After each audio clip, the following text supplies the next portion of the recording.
Lundi 24 janvier 2022. C'est comme un conte, il était une fois. Mais est-ce un conte, il était une fois? Je n'en sais trop rien. Le conte s'invente en même temps que j'écris. Il n'est pas préétabli. Il s'écrit, va s'écrire au gré de ma pensée et de mon état intérieur.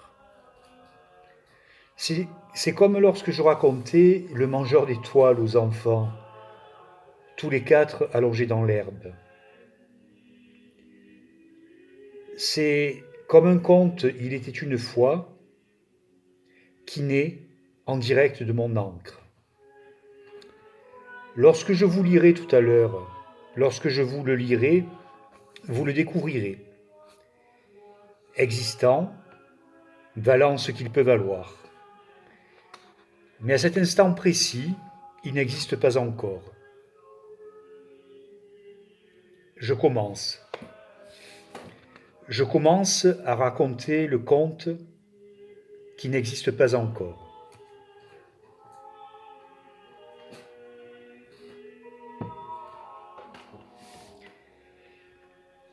Il était une fois, dans une chambre, une femme qui allait se coucher. C'était le soir, et dans le ciel de la nuit, les étoiles de l'hiver étaient timides. La femme allait se coucher dans ce grand lit que plusieurs couches de couverture recouvraient, tant cette femme était frileuse. Ce soir-là, la femme entra dans le lit, en pensant peut-être au bonheur de sa vie, ou aux petits soucis du quotidien, et autres bagatelles, qui occupent notre esprit lorsque l'on va se coucher. Ce sont en général de petits détails. Aujourd'hui j'ai fait ceci, demain il faudra que je fasse cela. La femme qui entrait dans son lit ce soir-là regarda le mur blanc en face, où jadis un miroir était accroché. Aujourd'hui, il n'y avait plus de miroir. Et elle se retrouva là, dans son lit, nue, mais lovée dans ses couvertures qui lui tenaient chaud. Son rituel depuis plusieurs mois désormais était sans doute le plaisir d'apprécier la lecture d'un bon livre avant de s'endormir, apprécier ce moment de quiétude solitaire, débarrassé des contingences et des obligations, et savourer un moment qui n'appartient qu'à soi. On ne sait pas quel livre elle ouvrit ce soir-là. On ne sait pas ce que les mots qu'elle lisait lui racontaient. Au bout d'un petit moment, elle referma le livre, car elle sentait bien que le sommeil l'appelait. Elle éteignit, passa une main sur le grain de sa peau pour sentir son corps vivant avant de s'endormir, puis elle s'endormit. À quelques encablures de là, dans une autre chambre, un homme se préparait à un rituel à peu près similaire. Il en avait fini de sa soirée à écrire, de sa soirée à jouer avec le chat, et sentait bien que le sommeil l'appelait. Il se dirigea donc vers sa chambre, s'assit sur le lit et commença à se déshabiller. Par contre, lui, allez savoir pourquoi, ne dormait plus nu. Il gardait, surtout en hiver, son t-shirt. L'homme en question, qui ce soir-là se couchait, avait pour habitude de s'endormir en écoutant de la musique. Il ne lisait pas, il écoutait de la musique. Ce soir-là, il mit des airs de Bach et se faufila dans le lit froid qu'une piètre couette enveloppait. Et il s'endormit en écoutant Bach. Ce soir-là, donc, il y avait, à quelques encablures l'un de l'autre, un homme et une femme qui s'endormaient dans des lits différents. L'un écoutant de la musique, l'autre après avoir lu. Si ce n'est la potentielle quasi-simultanéité de leur endormissement, rien ne semblait relier cette femme et cet homme séparés de quelques encablures. La légende n'indique rien sur l'unité de mesure qui définit l'encablure. Se compte-t-elle en pas, en kilomètres, en années-lumière?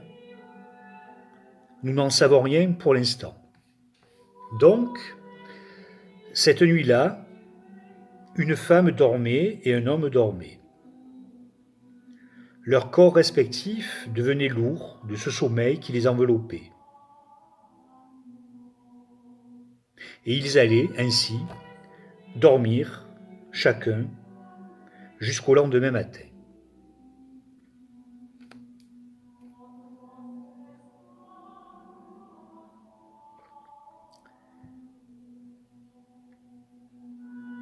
Le sommeil de la nuit ouvre la porte au rêve.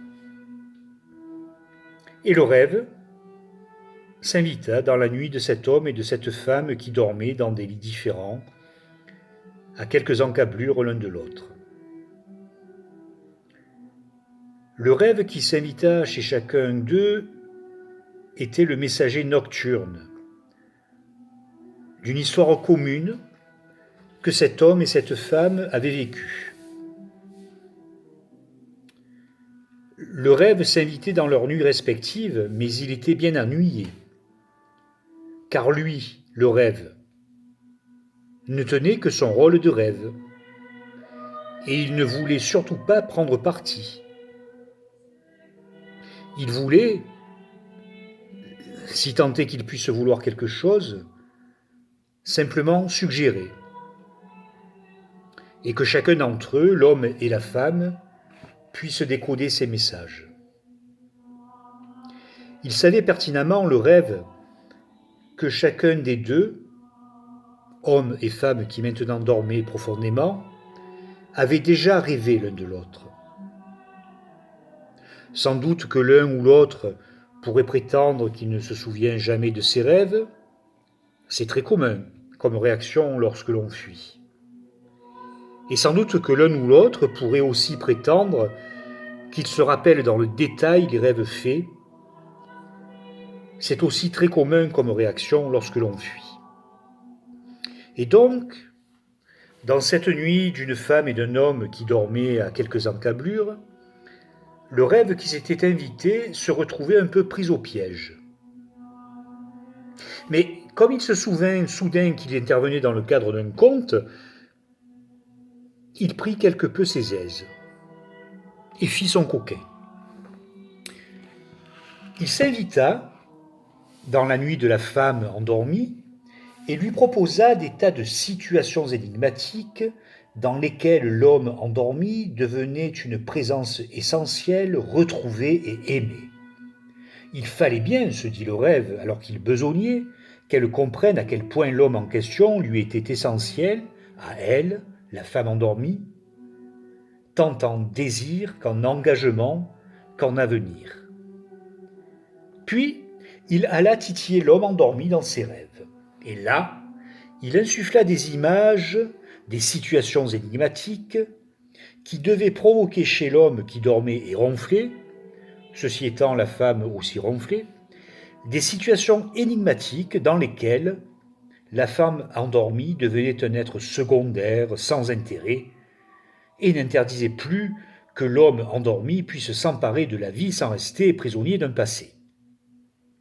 Bref, vous l'aurez compris, cette nuit-là, le rêve eut fort à faire, sans du tout être convaincu du résultat que ça pourrait donner. En rentrant se coucher, car oui, les rêves vont aussi se coucher et ont droit au repos, il ne put s'empêcher de penser que tout ça, cet homme et cette femme, ces lits, ces couvertures et ces couettes, ces encablures qui en fait se mesuraient en mètres, n'étaient peut-être qu'un malheureux gâchis, né de malentendus stupides. Il se disait ça, le rêve, en allant se coucher. Mais il ne savait pas trop, car il n'était ni à la place de l'un, ni à la place de l'autre. Il avait fait son travail de rêve, dont chacun des protagonistes s'emparerait, ou pas. Il avait vaguement entendu parler d'un homme érudit qui avait prétendu décortiquer la fonction du rêve. Ça le fit un peu rigoler, le rêve qui allait se coucher. Ça le fit un peu rire, car il savait aussi qu'au-delà de ce que l'on peut interpréter de ce qu'il insuffle, il y a aussi un réel traversé. Comme par exemple pour cette femme et cet homme. Il aurait bien aimé dans ce conte les réunir à nouveau l'un et l'autre, non pas pour faire plaisir à l'un ou l'autre, mais simplement parce qu'il savait, lui, le rêve, que la réalité se mesure en actes, en mots, en sourires, en partage. Il avait un vrai penchant, le rêve, pour ceux qui savent reconnaître et reconsidérer à partir du moment où ils ont su lire au plus profond de leur être, au plus profond de leur vérité. Même si elle est rêvée, car lui, le rêve, c'est un domaine qu'il connaît bien et dont il sait que c'est la vie vraie.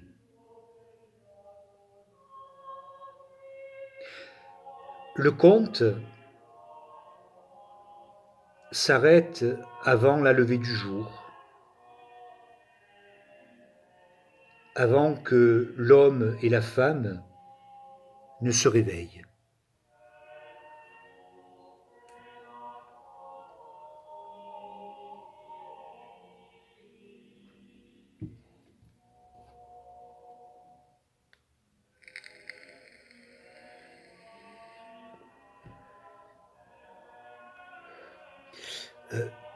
Écrit au fil de la plume, sans relecture, un conte.